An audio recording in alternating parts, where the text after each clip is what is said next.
Hello दोस्तों, welcome back to our channel BNS education. और हम लोगों ने पिछले वीडियो में वेक्टर का क्रॉस प्रोडक्ट बड़े ही डिटेल में पढ़ा था, ठीक है।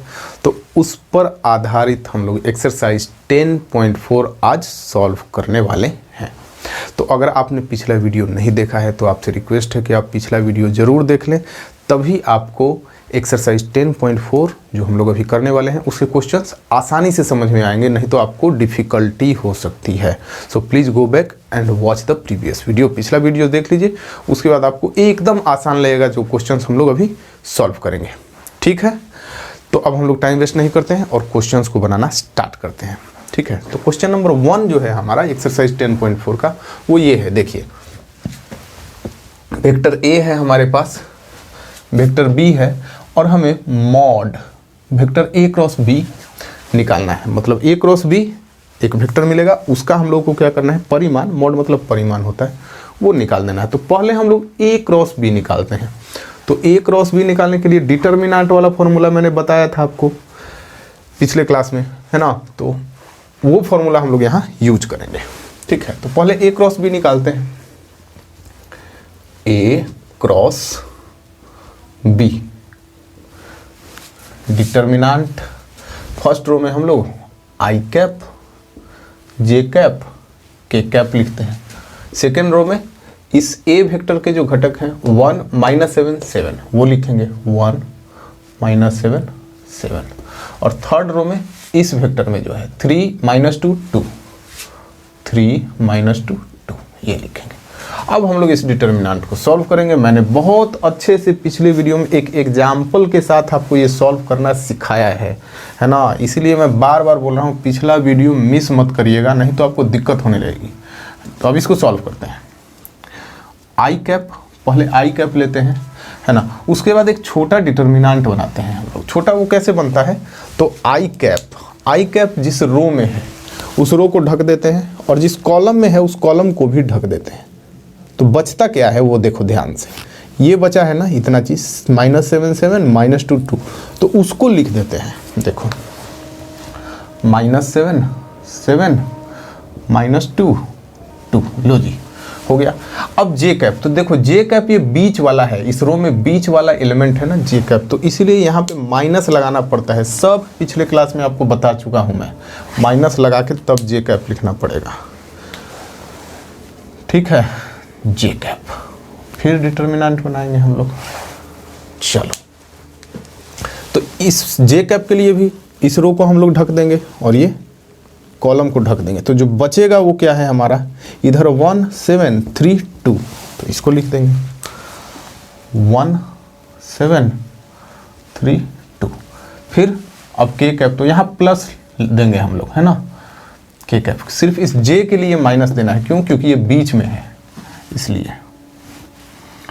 चलो, के कैप के लिए फिर वही काम है ना, रो को ढको और कॉलम को ढको। तो हमारे पास ये 1 -7 3 -2 बचेगा। तो 1 -7 3 -2, ठीक है। अब इसको सॉल्व करते हैं हम लोग।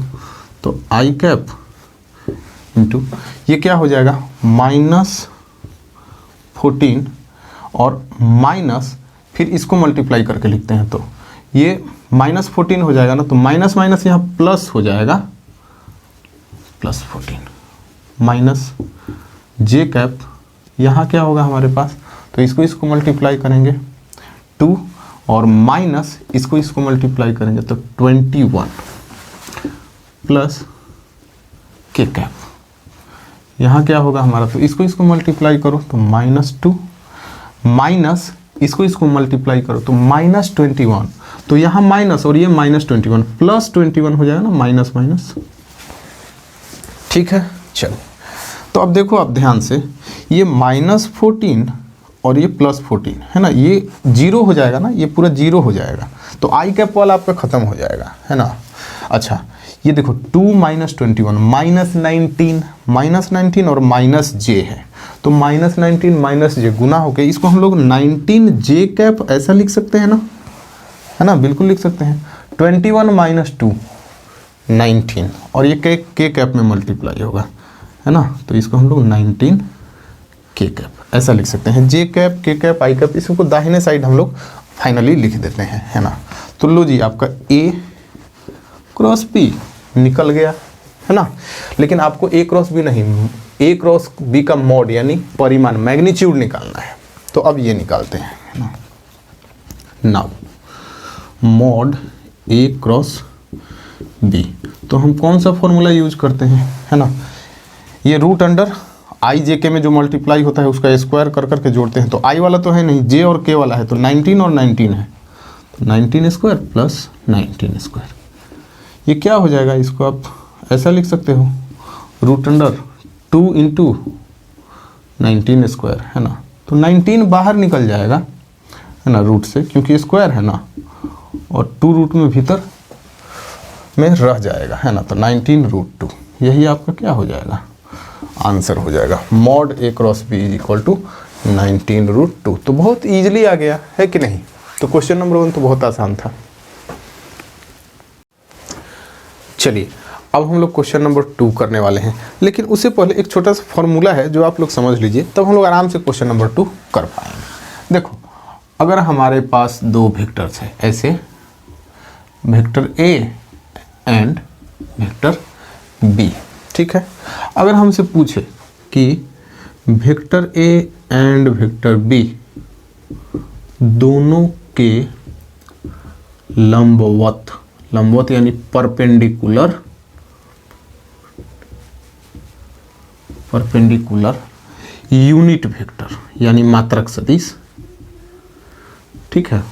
तो इसका फॉर्मूला होता है, ध्यान से देखिए, plus minus vector A cross vector B divided by mod vector A cross vector B, ठीक है। ये फॉर्मूला होता है ना। तो इसका हम लोग यूज करेंगे। अब देखो प्लस माइनस क्यों, क्योंकि देखो इन दोनों वेक्टर के लंबवत एक वेक्टर ये होता है vector A cross vector B, और नीचे भी तो इसके अपोजिट नीचे भी तो लंबवत एक वेक्टर हो सकता है ना। तो ऊपर वाला ए क्रॉस बी है तो नीचे वाला माइनस ए क्रॉस बी बोल सकते हैं, है ना। तो इसीलिए जो फॉर्मूला है उसमें प्लस माइनस दोनों रहेगा, है ना, क्योंकि आपको यूनिट वेक्टर ऊपर की ओर भी मिल सकता है, नीचे की ओर भी मिल सकता है लंबवत, है कि नहीं।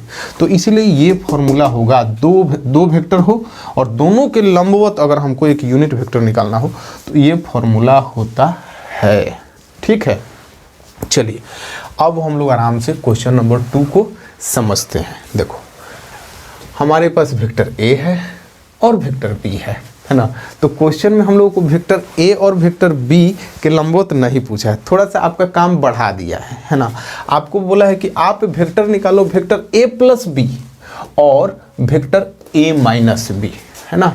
ए प्लस बी और ए माइनस बी, इन दोनों के लंबवत, इन दोनों के परपेंडिकुलर यूनिट वेक्टर निकालो। तो फॉर्मूला यही काम आएगा, लेकिन ए बी के जगह पर ए प्लस बी ए माइनस बी ऐसा यूज करना पड़ेगा हम लोग को, ठीक है। तो पहले हम लोग क्या करते हैं, इत्मीनान से ए प्लस बी पहले निकाल लेते हैं, फिर ए माइनस बी निकाल लेते हैं, ठीक है। तो निकालते हैं, चलो vector A plus vector B is equal to, vector A क्या है हमारा 3i cap plus 2j cap plus 2k cap plus i cap plus 2j cap minus 2k cap. तो ये हमारा क्या हो जाएगा, वेक्टर ए प्लस बी। यहाँ पे देख कुछ कैंसिल हो रहा है, ये 2k कैप माइनस में है, यहाँ प्लस में 2k कैप, ये कैंसिल हो जाएगा। 3i cap plus i cap 4i cap plus 2j 4j cap. तो लो जी a प्लस बी आपका निकल गया। अब फिर a माइनस बी भी चाहिए हम लोगों को, तो a माइनस बी हम लोग का क्या होगा, रखते हैं हम लोग 3i cap plus 2j cap plus 2k cap, है ना। माइनस है तो इसको हम एक बार ब्रैकेट में लिख देते हैं, है ना।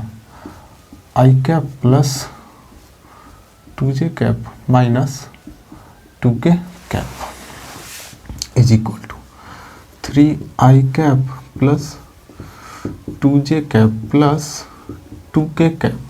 ब्रैकेट से बाहर निकालने पर minus i cap minus 2j cap plus 2k cap हो जाएगा।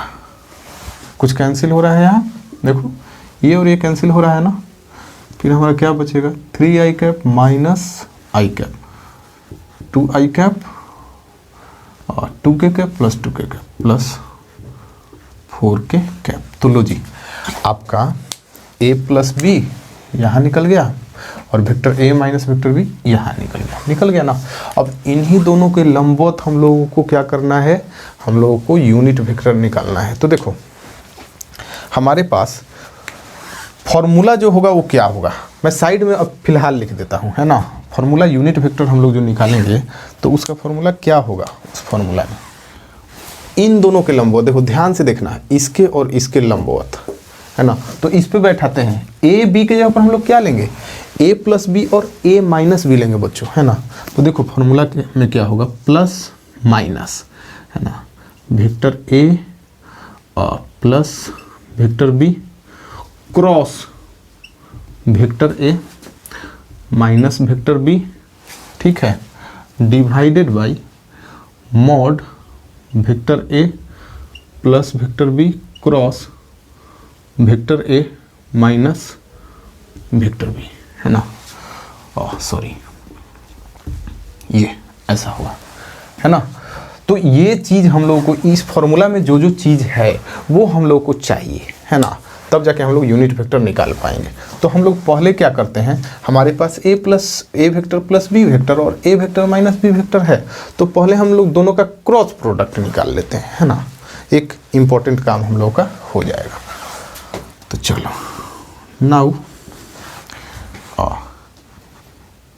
a vector plus b vector cross a vector minus b vector, ये हम लोग निकालते हैं। तो डिटर्मिनेंट का यूज करके निकालते हैं, पता है आप लोगों को, i cap j cap k cap, है ना।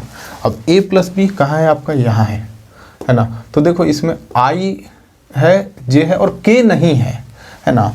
तो i के साथ 4 है तो यहाँ 4 लिख दो, j के साथ भी 4 है तो 4 लिख दो, k के साथ तो कुछ k है ही नहीं तो वहाँ पे 0 लिख दो, है ना।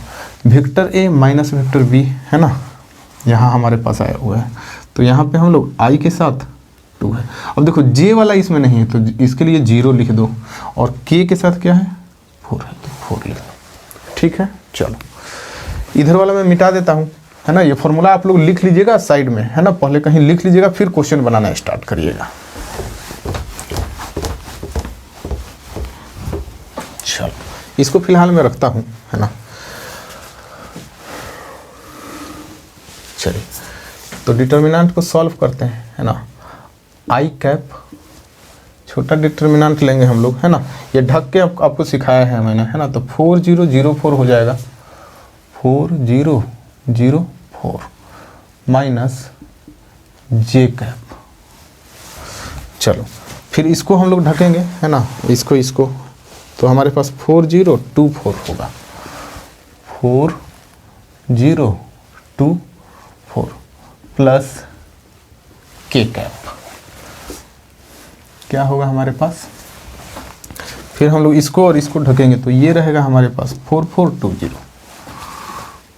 4420। अब इसको आराम से सॉल्व कर लेते हैं। तो आई कैप, ये देखो ये हमारे पास क्या होगा 16 माइनस 0 माइनस जे कैप, फिर 16 माइनस 0 आएगा, 16 माइनस इसको गुना करके 0 प्लस के कैप, ये 0 माइनस 8, 0 माइनस 8, है ना। उम्मीद है अब आपको ये करने आ गया होगा। चलो तो ये 16 इंटू आई, 16 लिख देंगे हम लोग, आई कैप। अच्छा फिर 16 और ये जे कैप है तो माइनस है तो minus 16 J cap, 0 minus 8 minus 8 तो माइनस 8 के कैप, है ना जी। तो लो आपका ये क्या आ गया, ये आपका आया है a plus B cross a minus B, ये आपका आया है 16 I cap minus 16 J cap minus 8 K cap. लो जी आ गया। अब देखो हमारा जो फॉर्मूला है जो यूज करना है हमें, उसमें ऊपर में जो था वो तो हम लोगों ने निकाल लिया, नीचे में क्या है, इसी का मॉड है ना। तो मॉड हम लोग कैसे निकालते हैं, vector A plus vector B into vector A minus vector B का मॉड। मॉड निकालने के लिए ये रूट वाला फॉर्मूला यूज करते हैं, 16 का स्क्वायर प्लस माइनस 16 का स्क्वायर और प्लस माइनस 8 का स्क्वायर। ठीक है, चलो तो ये क्या हो जाएगा, रूट अंडर 16 का स्क्वायर 256 होता है ना। अच्छा, फिर ये भी हो जाएगा 256 और ये 64। इन सबको जोड़ के क्या आएगा जी, रूट अंडर 576 है ना, ये आएगा इन सबको जोड़ के। और 576 किसका स्क्वायर होता है, 24 का ना, तो ये आ गया आपका 24।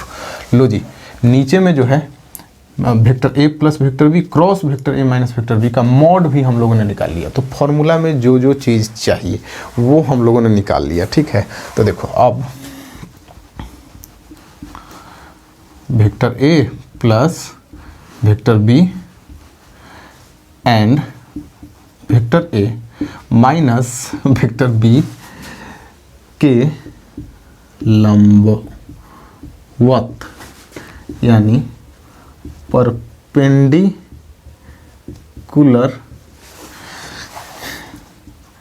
Unit vector. ये देखो कितना सही जगह पर फॉर्मूला मैंने लिख रखा था, है ना, कि ये मुझे दोबारा नहीं लिखना पड़ रहा है ना।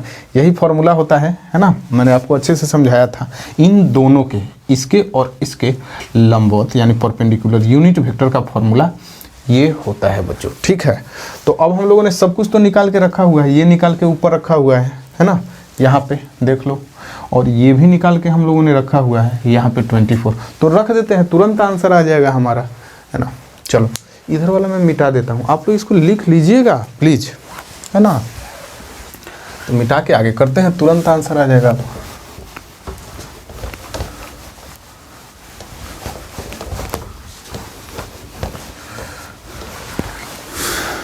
चलिए, तो फॉर्मूला में क्या है, प्लस माइनस, है ना।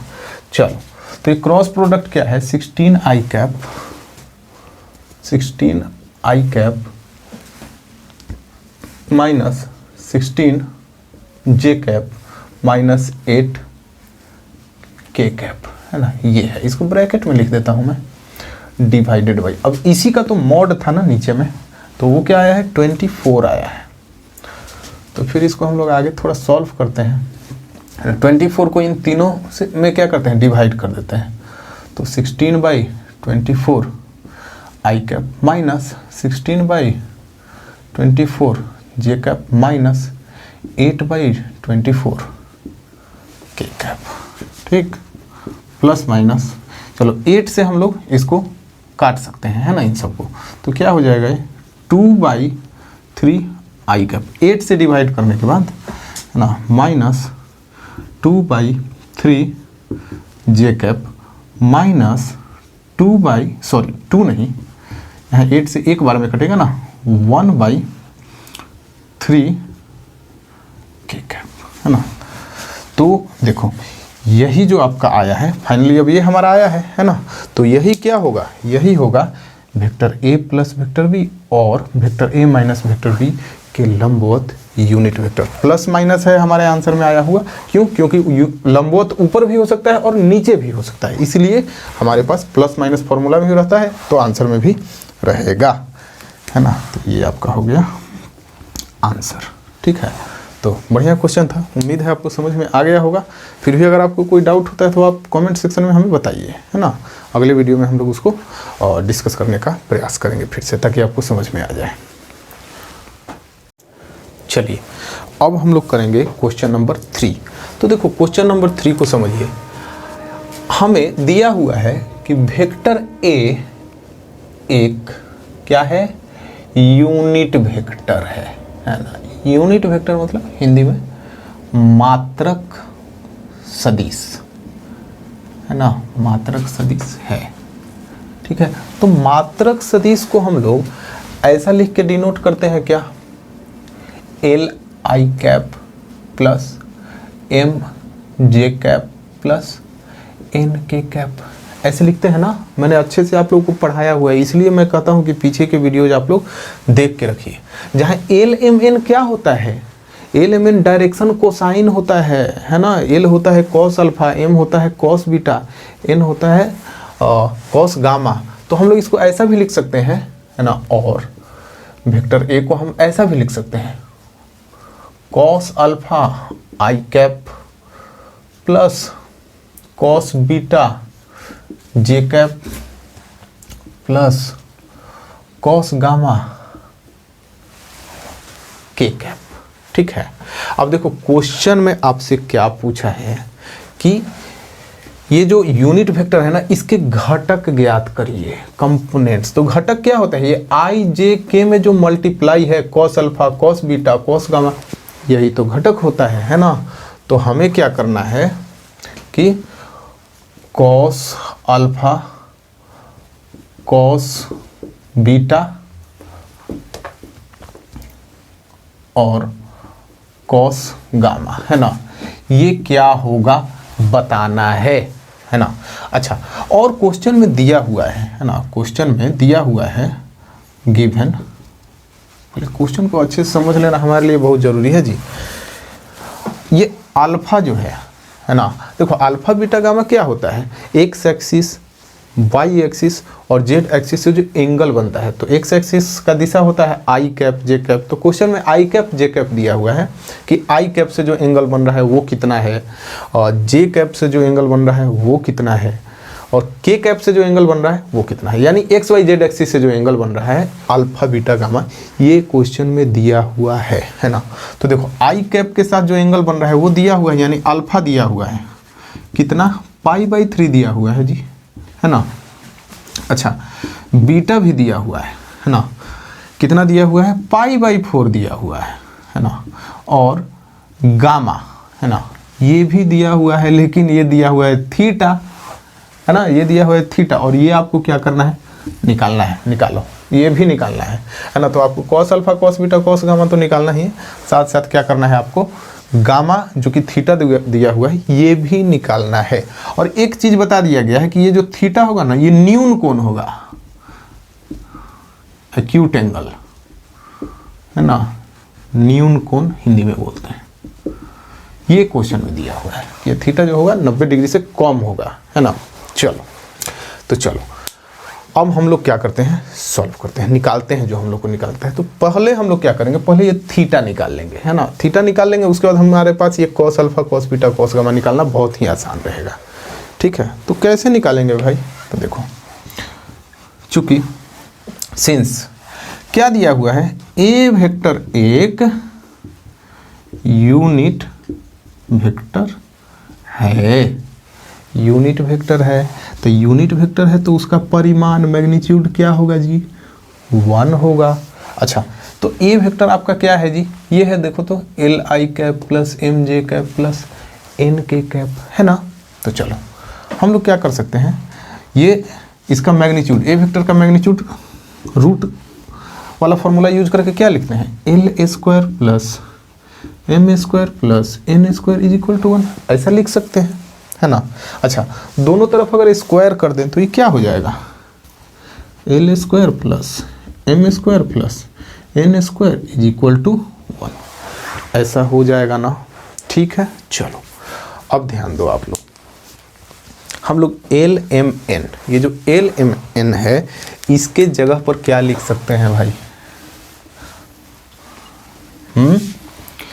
एल एम एन के जगह पर हम लोग cos alpha cos beta cos gamma लिख सकते हैं, है ना। एल एम एन ही जो होता है वो होता है कॉस अल्फा, यहाँ पे लिखा हुआ है ना, हम लोग चाहे तो लिख सकते हैं, तो लिख देते हैं। और एल के जगह पर कॉस अल्फा रखेंगे तो ये क्या हो जाएगा, cos square alpha plus cos square beta plus cos square gamma is equal to 1। ठीक है, अब चलो अल्फा बीटा का वैल्यू क्या है, अल्फा का π/3, बीटा का π/4 और गामा का थीटा, तो सब रख देते हैं। रखो cos square π/3 plus cos square π/4 plus cos square theta यहाँ रखेंगे हम लोग, है ना। थीटा तो निकालना है हम लोगों को, थीटा हमसे पूछा है। अब चलिए कॉस π/3 यानी कॉस 60 का वैल्यू कितना होता है, 1/2 होता है क्या। तो कॉस स्क्वायर है ना, तो 1/2 का स्क्वायर हो जाएगा प्लस कॉस π/4 यानी कॉस 45 का मान कितना होता है, 45 का 1/√2 है ना, plus cos square theta is equal to 1। ठीक है, अच्छा हम लोग आगे क्या लिख सकते हैं, 1/2 का स्क्वायर 1/4 प्लस ये क्या हो जाएगा 1/√2 का स्क्वायर 1/√2 का 2 हो जाएगा ना, plus cos square theta is equal to 1। ठीक है, अब इसका नीचे मैं करता हूँ, नीचे लिख देता हूँ। तो देखो क्या होगा, ये 1/4 प्लस 1/2, इसको अगर हम सॉल्व करेंगे एलसीएम लेके, क्या 4 1 plus 2 plus cos square theta is equal to 1, ये क्या हो जाएगा जी 3/4 हो जाएगा ना, 3/4 plus cos square theta is equal to 1। फिर हम लिख सकते हैं cos square theta is equal to 1 minus 3/4। ठीक है, फाइनली अब मुझे मिटाना पड़ेगा ये सब, है ना। तो मैं इधर मिटाता हूँ। आप याद रखिएगा कि हमको निकालना क्या करना है, पहले तो थीटा निकालना है, फिर हमें घटक निकालने हैं, कंपोनेंट्स। तो वो क्या है हमारे components, cos alpha, cos beta, cos gamma, है ना। तो थीटा निकालने के बाद हम लोग ये निकालेंगे, याद रखिएगा। मैं इधर मिटा देता हूँ, आप लोग ये सब नोट कर लीजिएगा वीडियो को पॉज करके।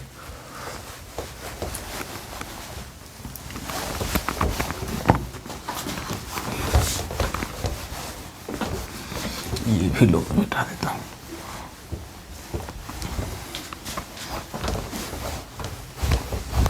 चलिए इसको आगे करते हैं हम लोग, है ना। इसके बाद तो cos square theta, cos square theta क्या हो जाएगा 4 माइनस 3 1/4 हो जाएगा 1/4। ठीक है, अब चलो यहाँ पे cos theta is equal to क्या हो जाएगा, ये प्लस माइनस, देखो एक्चुअली क्या होगा प्लस माइनस 1/2 होगा। Cos theta is equal to plus minus 1/2 आया है, तो हम लोग cos theta is equal to 1/2 ही लेंगे, माइनस 1/2 नहीं लेंगे। क्यों नहीं लेंगे भाई, तो क्वेश्चन में दिया हुआ है, हमें क्वेश्चन में दिया हुआ है कि थीटा एक एक्यूट एंगल है ना, एक्यूट एंगल यानी न्यून कोण है। ठीक है, न्यून कोण है ऐसा दिया है, माने 90 डिग्री से कम। तो आप ही बताओ कि थीटा 90 डिग्री से कम होने पर माइनस में कोस थीटा मिलेगा क्या। अगर थीटा 90 डिग्री से कम हो तो कोस थीटा का मान माइनस में मिलता है क्या, नहीं ना मिलता है। तो इसीलिए हम लोग माइनस वाला नहीं लेंगे, कोस थीटा प्लस 1/2 ही लेंगे। अब बता दो थीटा क्या होगा, थीटा निकालना था ना हमें, यहाँ से अब हम लोग बता सकते हैं थीटा क्या होगा। कॉस थीटा 1/2 है, तो थीटा क्या होगा, आपको एक्यूट एंगल लेना है 90 डिग्री से कम, तो क्या होगा जी 1/2। 60 डिग्री के लिए होता है ना कॉस 60 1/2 है ना, तो 60 को हम लोग π/3 लिखते हैं, है ना। तो लो जी थीटा हमें निकालना था, जो कि आ चुका है ना। ये आपका एक आंसर हो गया, आपका एक आंसर ये हो गया। अब हम लोगों को क्या निकालना था, ए वेक्टर के घटक, है ना। नाउ ए वेक्टर के घटक यानी कंपोनेंट्स, है ना, ये निकालने थे। तो ये क्या होंगे, ये होंगे कॉस अल्फा, कॉस बीटा और कॉस गामा। तो देखो अल्फा बीटा तो हम लोग को क्वेश्चन में दिया ही हुआ था, है ना। कॉस अल्फा, अल्फा क्या था π/3 था क्वेश्चन में, है ना। तो कॉस π/3 कितना होगा जी, कॉस π/3 आपका होगा 1/2, है ना। कॉस बीटा, तो ये कॉस बीटा π/4 दिया हुआ है क्वेश्चन में, है ना। तो ये क्या हो जाएगा 1/√2। अच्छा, कॉस गामा, तो कॉस, ये देखो गामा जो है वो क्वेश्चन में थीटा दिया हुआ था, कॉस थीटा, और कॉस थीटा का वैल्यू हम लोगों ने क्या लाया है π/3 ही लाया है, π/3। तो ये भी कितना हो जाएगा आपका 1/2 हो जाएगा। तो अब हम लोगों ने कंपोनेंट्स जो हैं वेक्टर ए, जो कि एक यूनिट वेक्टर था, उसके कंपोनेंट्स घटक हम लोगों ने लाके दिखा दिया, cos alpha, cos beta, cos gamma, तीनों का वैल्यू 1/2, 1/√2 और 1/2। तो यही आपका क्या हो जाएगा, यही आंसर हो जाएगा। तो एक आंसर यहाँ है थीटा जो आप लोगों ने निकाला है, और एक आंसर ये है जो हमारा cos alpha, cos beta, cos gamma आया हुआ है, ठीक है। तो बन गया क्वेश्चन नंबर 3। चलिए, तो क्वेश्चन नंबर 4 करते हैं। उससे पहले आपको एक इम्पॉर्टेंट पॉइंट जो पिछले क्लास में डिस्कस किया था वो याद दिला देता हूँ, है ना। Vector A cross vector B is equal to minus vector B cross vector A, ये मैंने आपको बताया था, है ना। ऐसा होता है, इसको ऐसा भी हम लोग लिख सकते हैं, vector B cross vector A अगर हो तो इसको हम लोग क्या लिख सकते हैं, minus vector A cross vector B, है ना। तो इसको ध्यान में रखना है ना, तब हम लोग आगे क्वेश्चन नंबर 4 बना सकते हैं, है ना। तो ये हमें प्रूफ करना है ना, ये दिखाना है कि ये इसके बराबर होता है। तो चलो LHS हम लोग ले लेते हैं और RHS लाने का कोशिश करते हैं। Vector A minus vector B cross vector A plus vector B, चलो क्रॉस प्रोडक्ट करना है तो करते हैं। Vector A cross vector A plus vector A cross vector B minus vector B cross vector A minus vector B cross vector B, ठीक है। हम लोगों ने लिख दिया इसको मल्टीप्लाई करके क्रॉस प्रोडक्ट। अब देखो ए क्रॉस ए, है ना, ए क्रॉस ए, तो क्रॉस प्रोडक्ट है और सेम वेक्टर्स है, तो दोनों के बीच का एंगल क्या होगा 0, है ना, 0 होगा। तो क्रॉस प्रोडक्ट में साइन थीटा होता है ना, तो साइन थीटा में थीटा 0 होगा तो वो पूरा 0 हो जाता है ना, साइन थीटा 0 तो पूरा 0 हो जाता है। तो ये 0 हो जाएगा और ये भी 0 हो जाएगा, देखो ध्यान से। तो 0 plus A cross B minus B cross A minus 0। तो अब 0 वाला हटा के बाकी जो बचा हुआ है उसको लिख देते हैं, A cross B minus B cross A vector, ठीक है। अब ध्यान से देखो क्यों मैंने आपको ये बताया था, B cross A, B cross A को हम लोग माइनस ए क्रॉस बी लिख सकते हैं ना, तो माइनस है बी क्रॉस ए को माइनस ए क्रॉस बी लिख सकते हैं।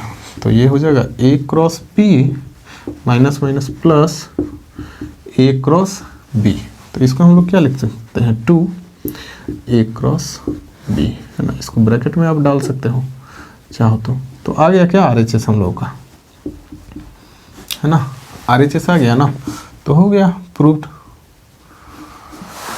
तो बहुत सिंपल था ये क्वेश्चन, तो है ना। क्वेश्चन नंबर 4, तो क्वेश्चन नंबर 5 करते हैं हम लोग अब, है ना। क्वेश्चन नंबर 5 में हमारे पास दो वेक्टर्स का क्रॉस प्रोडक्ट दिया हुआ है, वो क्या है 0 वेक्टर। हमें निकालना क्या है इसमें, देखो इसमें हमारे पास लेमडा और म्यू है, तो इसी लेमडा और म्यू का वैल्यू यानी मान हम लोग को निकाल के बताना है। हमारे पास इसका और इसका क्रॉस प्रोडक्ट ये 0 है, तो हम लोग इसको कैसे लिख के दिखा सकते हैं, क्रॉस प्रोडक्ट इन दोनों वेक्टर्स का ऐसे डिटर्मिनेंट में लिख के दिखा सकते हैं ना, आई cap J cap K cap, है ना।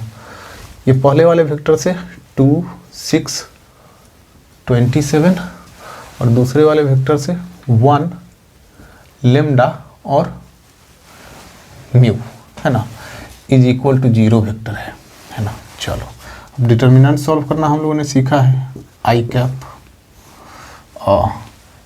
इसको कवर करके लिखेंगे हम लोग, पता है आप लोगों को 6 27 lambda mu minus J cap 227 1 mu plus K cap क्या हो जाएगा 2 6 1 lambda is equal to 0 vector. चलो ये आई कैप ये क्या हो जाएगा आपका 6 mu minus 27 lambda minus J cap 2 mu minus 27 और प्लस के कैप और 2 lambda minus 6 is equal to 0 vector. अच्छा आई जे के को हम लोग राइट साइड में लिख के दिखा सकते हैं 6 mu minus 2 lambda I cap minus 2 mu minus 27 J cap plus 2 lambda minus 6 के कैप इज इक्वल टू, ये देखो 0 वेक्टर है, 0 वेक्टर है तो आप इसको ऐसे लिख सकते हो 0 आई कैप प्लस 0 जे कैप प्लस 0 के कैप, है ना, ऐसे लिख सकते हो 0 वेक्टर को। ठीक है, तो चलो अब हम लोग क्या करते हैं, अब हम लोग दोनों तरफ ना कंपेयर करते हैं यानी तुलना करते हैं दोनों तरफ। ठीक है, तुलना यानी कंपेयर करने पर। ठीक है, कंपेयरिंग बोथ साइड्स। ठीक है, तो कंपेयर करते हैं हम लोग। तो देखो यहाँ आई कैप में 0 मल्टीप्लाई है, यहाँ आई कैप में क्या ये मल्टीप्लाई है। ठीक है, यहाँ जे कैप में ये मल्टीप्लाई है, यहाँ जे कैप में 0। तो ये सब क्या होगा, ये जो घटक हैं ये 6 म्यू माइनस 2 लेमडा ये 0 के बराबर होगा, 2 म्यू माइनस 27 ये 0 के बराबर होगा, है ना, माइनस, है ना, उसके बाद 2 लेमडा माइनस 6 ये 0 के बराबर होगा, है ना। तो हम लोग इसको लिख लेते हैं। चलो 6 mu minus 2 lambda is equal to 0। चलो फिर minus 2 mu minus 27 is equal to 0 और फिर 2 लेमडा माइनस 6, है ना, 2 lambda minus 6 is equal to 0, है ना। ये तीन चीज़ हमको कंपेयर करने पे मिल रहा है ना, इक्वेशन की तरह से मिल रहा है हम लोग को, है ना। तो अगर हम लोग इसको और इसको, है ना, इसको छोड़ दो आप, इसको सॉल्व कर लो तो एक से लेमडा मिल जाएगा और एक से म्यू मिल जाएगा। तो हम लोग इसको सॉल्व करते हैं। देखो ये एक बार में ये वाला माइनस चला जाएगा, है ना, तो 2 mu minus 27 is equal to 0।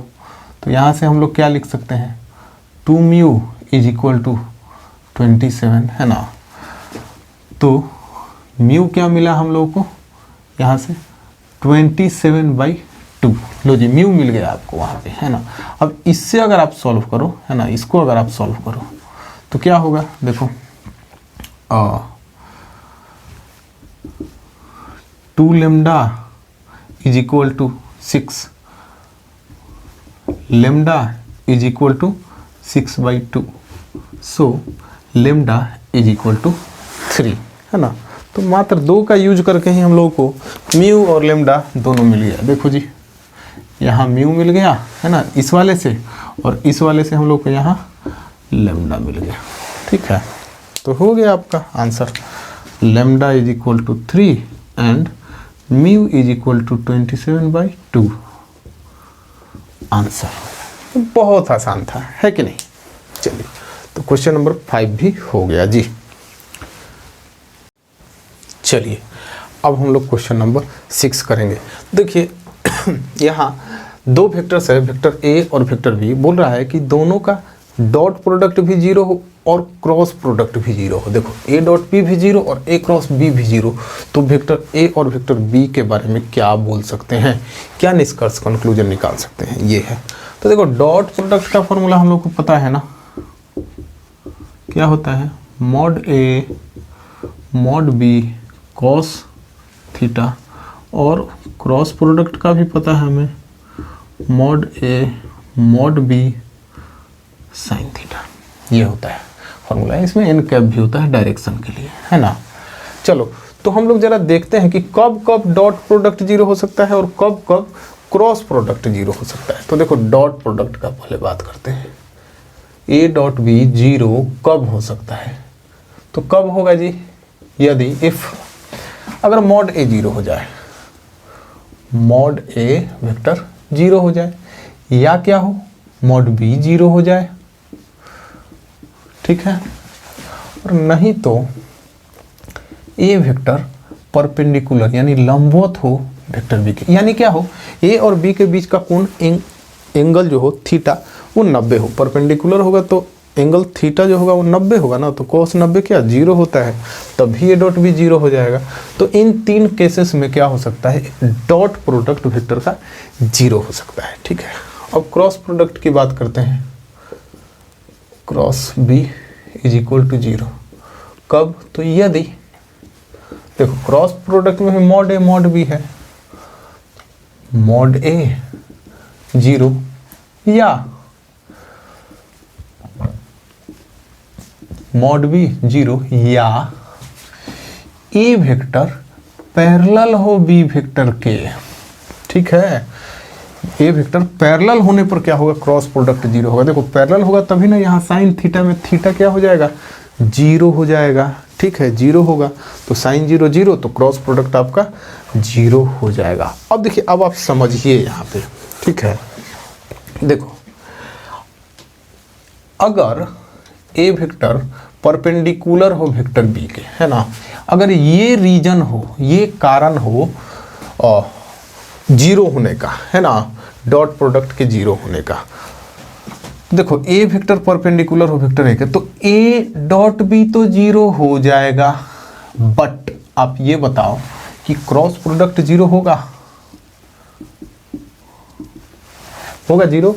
Zero cross product कब होता है, पैरेलल होने पर होता है, तो क्रॉस प्रोडक्ट जीरो नहीं होगा भैया, ध्यान में रखिए, है ना। अच्छा अगर पैरेलल हो, है ना, ए वेक्टर अगर पैरेलल हो, ठीक है, तो क्या होगा, क्रॉस प्रोडक्ट जीरो होगा, बिल्कुल होगा जीरो, बट फिर आपका खेल फंस जाएगा, डॉट प्रोडक्ट जीरो नहीं होगा। क्वेश्चन में क्या बोल रहा है कि दोनों जीरो होना चाहिए, है ना। तो देखो परपेंडिकुलर होने पर तो डॉट प्रोडक्ट जीरो होगा लेकिन क्रॉस प्रोडक्ट जीरो नहीं होगा, और पैरेलल होने पर क्रॉस प्रोडक्ट जीरो होगा लेकिन डॉट प्रोडक्ट जीरो नहीं होगा, है ना। और ऐसा तो पॉसिबल नहीं है कि एक के साथ पैरेलल हो और परपेंडिकुलर हो, है ना। और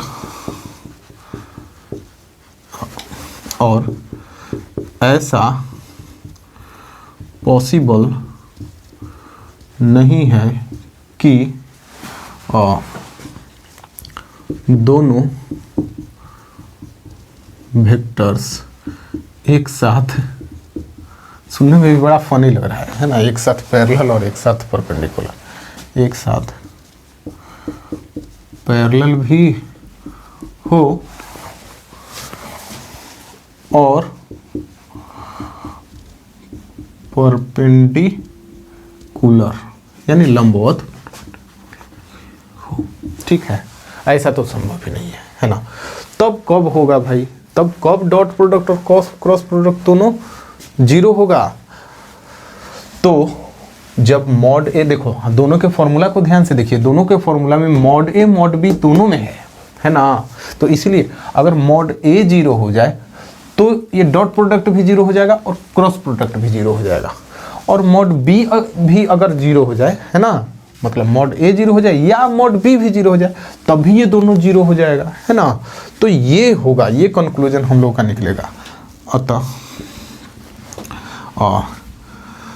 mod A is equal to zero या mod B is equal to zero होने पर ही A dot B and A cross B दोनों जीरो होगा, ठीक है। तो आपका कंक्लूजन मेन क्या हो गया, ये हो गया कंक्लूजन। यही होने पर मॉड ए जीरो हो या मॉड बी जीरो हो, तभी दोनों डॉट प्रोडक्ट भी और क्रॉस प्रोडक्ट भी जीरो होगा, है ना। परपेंडिकुलर और पैरेलल होने का हम लोग नहीं कुछ कर सकते। परपेंडिकुलर होने पर डॉट प्रोडक्ट जीरो और क्रॉस प्रोडक्ट जीरो नहीं होगा, पैरेलल होने पर क्रॉस प्रोडक्ट जीरो लेकिन डॉट प्रोडक्ट जीरो नहीं होगा। तो दोनों जीरो होने के लिए बेस्ट कंडीशन क्या है, ये मॉड ए या मॉड बी दोनों में से कोई एक जीरो हो जाए, ठीक है। तो ये रहा कंक्लूजन जो हम लोग वेक्टर ए और वेक्टर बी के बारे में यहाँ बोल सकते हैं, ठीक है। तो हो गया क्वेश्चन नंबर 6 भी हमारा कंप्लीट, है ना।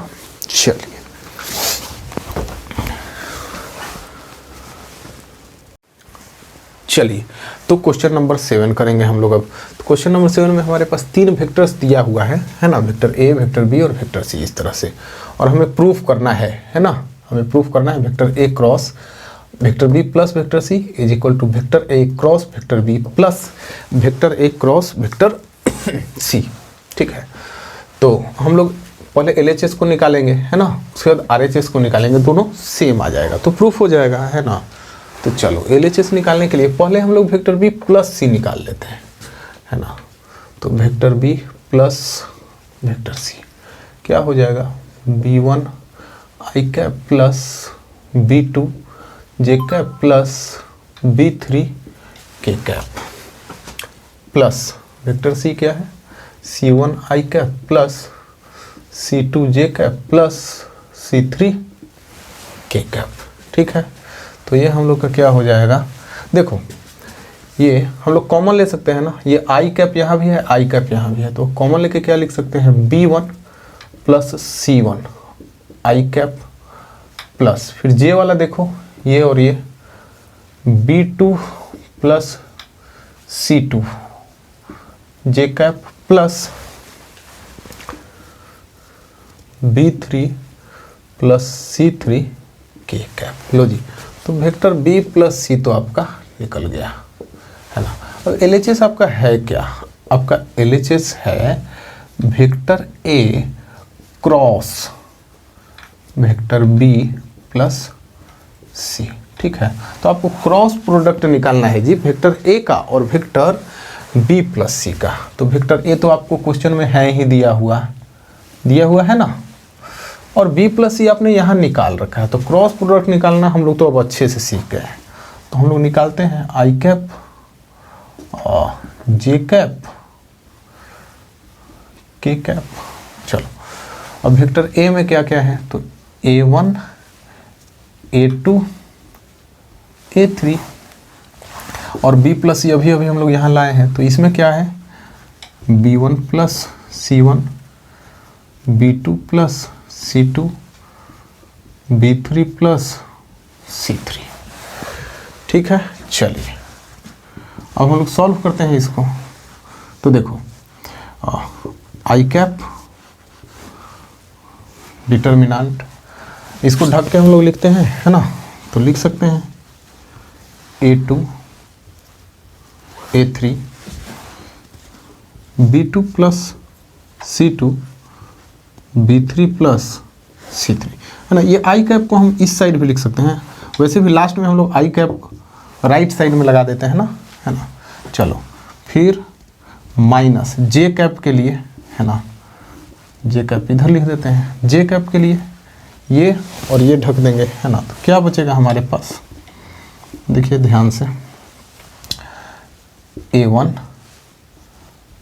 A3 और B1 प्लस C1 और B3 प्लस C3, है ना। फिर K कैप के लिए, चलो K कैप के लिए इसको ढकेंगे तो ये बचेगा हमारे पास A1 A2 और B1 प्लस C1 और B2 प्लस C2, ठीक है, K कैप, ठीक है। चलो अब इसको हम लोग मल्टीप्लाई करके लिखते हैं जैसे लिखा जाता है ना। तो क्या हो जाएगा, इसको मल्टीप्लाई करेंगे, देखिए ध्यान से, है ना। A2 B3 plus C3 minus A3 B2 plus B2 plus C2, ठीक है, ये आई कैप माइनस, ये देखो इसको मल्टीप्लाई करेंगे A1 B3 plus C3 minus A3 B1 plus C1 जे कैप प्लस, फिर इसको मल्टीप्लाई करेंगे तो A1 B2 plus C2 minus A2 B1 plus C1 है ना, छोटा वाला ब्रैकेट लिखेंगे है ना, के कैप।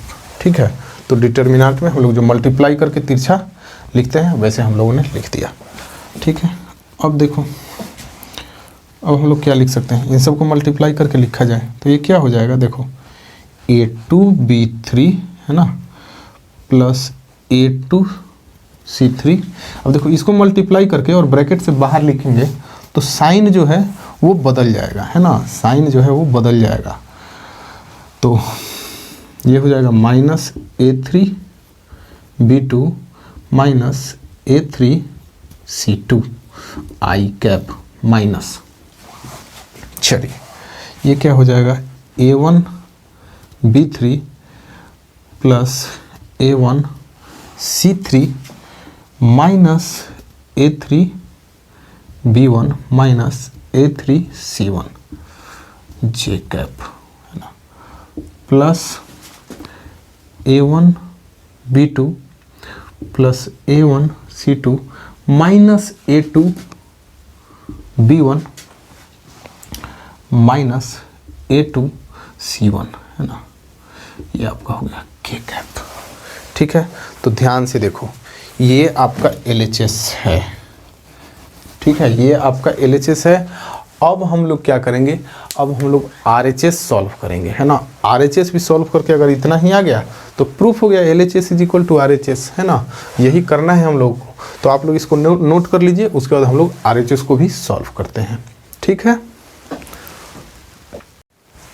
चलिए अब हम लोग RHS को सॉल्व करेंगे, है ना। तो इसके लिए पहले हमें A क्रॉस B और A क्रॉस C चाहिए, है ना, उसको जोड़ के फिर हम लोग का RHS आ जाएगा। तो पहले A क्रॉस B निकाल लेते हैं, A क्रॉस B, लो जी क्या होगा आई cap J cap K cap.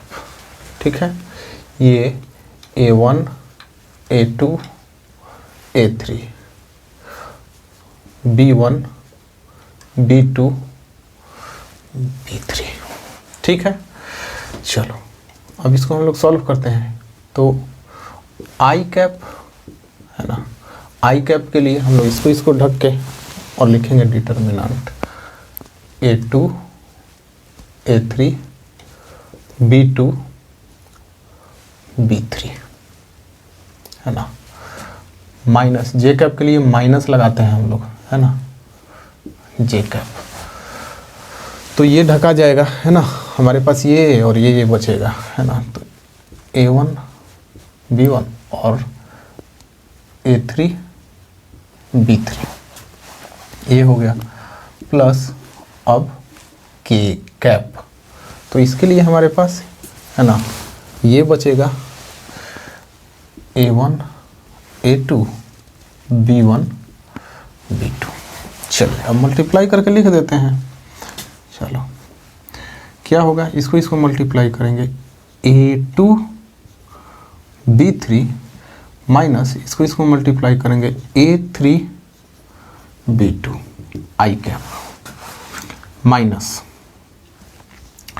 J cap के लिए यहाँ क्या होगा, तो इसको मल्टीप्लाई करो A1 B3 माइनस ये A3 B1 हो जाएगा, है ना। चलो प्लस के कैप के लिए A1 B2 minus A2 B1।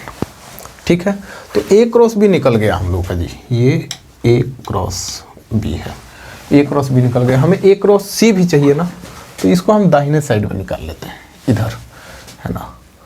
चलो A क्रॉस C, डिटर्मिनेंट लेंगे, है ना। I cap, J cap, K cap, A के लिए A1, A2, A3, C के लिए C1, C2, C3। चलो I कैप के लिए क्या हो जाएगा, A2, A3, C2, C3 minus J cap के लिए तो A1, A3, C1, C3 और फिर प्लस K कैप के लिए क्या हो जाएगा जी, तो A1, A2, C1, C2। ठीक है, अब इसको मल्टीप्लाई करके लिखेंगे हम लोग। तो A2, C3 minus A3, C2, I cap minus ये A1, C3 minus A3, C1, J cap plus A1, C2 minus A2 minus A2, C1 K cap. लो जी, तो ये आपका क्या निकल गया, है ना, ये आपका है A क्रॉस C, है ना, ये आपका है यहाँ पे A क्रॉस C, है ना, ये है। ठीक है, तो आपका RHS था क्या, अब हम लोग RHS पे आते हैं। RHS था आपका A क्रॉस B, है ना, A cross B plus A cross C, है ना। तो A क्रॉस B हम लोगों ने यहाँ निकाल रखा है, A क्रॉस C हम लोगों ने यहाँ निकाल रखा है, तो इसको रख देते हैं, हम लोग रखते हैं A2B3 minus A3B2 I cap minus A1B3 minus A3B1 J cap plus A1B2 minus A2B1 K cap. ठीक है, चलो प्लस अब A क्रॉस C, तो यहाँ है हमारे पास, इसको रखते हैं हम लोग A2C3 minus A3C2 I cap minus A1C3 minus A3C1 J cap plus A1C2 minus A2C1 K cap. ठीक है, चलिए अब देखो I कैप इसमें है और I कैप किस में है, यहाँ पे है ना। तो हम लोग क्या करते हैं, I कैप कॉमन लेके लिखते हैं, तो ये दोनों और ये दोनों हम लोग एक ब्रैकेट में लिख सकते हैं, है ना। तो ध्यान से लिखते हैं हम लोग कॉमन लेने के बाद, देखो क्या हो जाएगा, ध्यान से देखिए A2B3 A2B3 माइनस A3B2, अच्छा उसमें क्या है plus A2C3 minus A3C2 I cap. Low I cap common लेके हम लोगों ने लिख दिया। फिर देखो J कैप, है ना, J कैप यहाँ है और J कैप कहाँ है, यहाँ है जी, है ना। तो हम लोग इसको भी लिखते हैं, है ना। तो दोनों यहाँ माइनस में ही है, तो कोई टेंशन नहीं है हमारे पास, है ना। माइनस ये देखो यहाँ ये वाला ब्रैकेट देते हैं।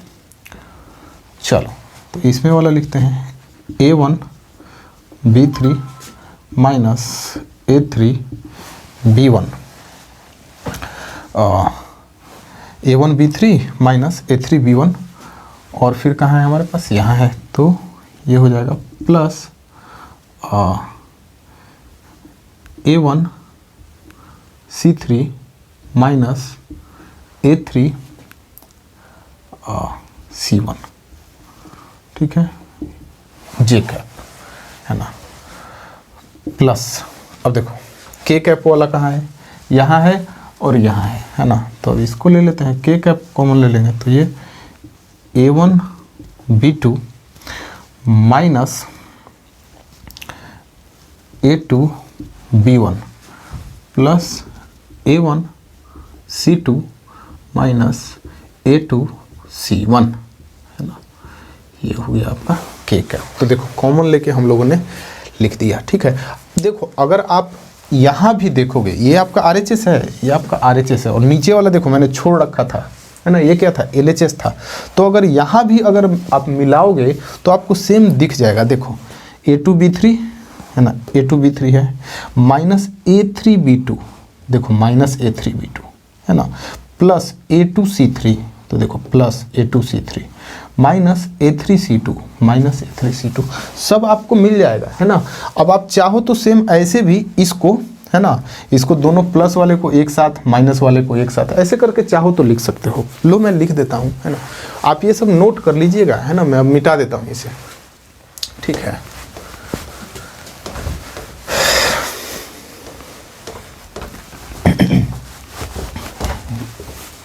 चलिए, तो देखो इसके बाद मैं ऊपर में लिख देता हूँ, है ना, यहाँ भी सेम आपको दिख रहा है, लेकिन और भी एग्जैक्टली सेम अगर देखना है तो लो ऐसे लिख देता हूँ मैं इसको, है ना। देखो ये प्लस में जो है ये और ये प्लस में है, तो एक साथ लिख देता हूँ A2 B3 plus A2 C3, A2 C3 minus वाला minus A3 B2 minus A3 C2, है ना। चलिए आई कैप हो जाएगा ये, चलो फिर माइनस, माइनस, अब इसमें भी प्लस वाला, ये प्लस में है और ये प्लस में है, तो A1 B3 plus A1 C3, है ना, फिर माइनस वाला minus A3 B1 minus A3 C1 जे कैप, है ना, प्लस, अब ये लास्ट वाला ब्रैकेट को भी वैसे ही एडजस्ट कर देते हैं, A1 B2 plus A1 C2 minus A2 B1 minus A2 C1, है ना, के कैप। लो जी, अब ये आपका जो RHS है ये देखो, अब एग्जैक्टली आपको दिखेगा। RHS जो है वो जो LHS हमने पहले से ला रखा था इसको, और ये जो RHS हम लोगों ने सॉल्व करके लाया है इसको आप मिला लो, है ना, एग्जैक्टली सेम है कि नहीं, है ना, सेम जी। तो हम लोग लिख देंगे LHS is equal to RHS, proved. ये प्रूफ करना था, तो उम्मीद है आपको मज़ा आया होगा बनाने में क्वेश्चन, है ना। तो क्वेश्चन नंबर 7 तक हम लोगों ने फाइनली कंप्लीट कर लिया है। तो दोस्तों आज का लेक्चर हम लोग यहीं पे समाप्त करते हैं। एक्सरसाइज के बचे हुए क्वेश्चन हम लोग अगले वीडियो में कंप्लीट कर देंगे, जिससे हम लोग का एक्सरसाइज 10.4 और वेक्टर चैप्टर दोनों कंप्लीट हो जाएगा। हमारे बहुत सारे बच्चों ने रिक्वेस्ट किया था कि सर एग्ज़ाम से पहले वेक्टर चैप्टर पढ़ा दीजिए, इसीलिए मैंने वेक्टर स्टार्ट किया था, नहीं तो मैं कोई दूसरा चैप्टर स्टार्ट करने वाला था। ठीक है, तो आपकी जिम्मेवारी है कि आप चैनल को सब्सक्राइब करें, अगर नहीं किया है अभी तक तो वीडियो को लाइक करिए, कमेंट करके बताते रहिए हम लोग को कि आपको पढ़ के कैसा लग रहा है, और अपने दोस्तों में ज़्यादा से ज़्यादा शेयर करिए। फेसबुक व्हाट्सएप पे आप कैसे भी शेयर कर सकते हैं वीडियो को, इसी से हमें वीडियो बनाने की मोटिवेशन मिलती है। ठीक है, तो thank you so much for watching, see you in the next video, thank you.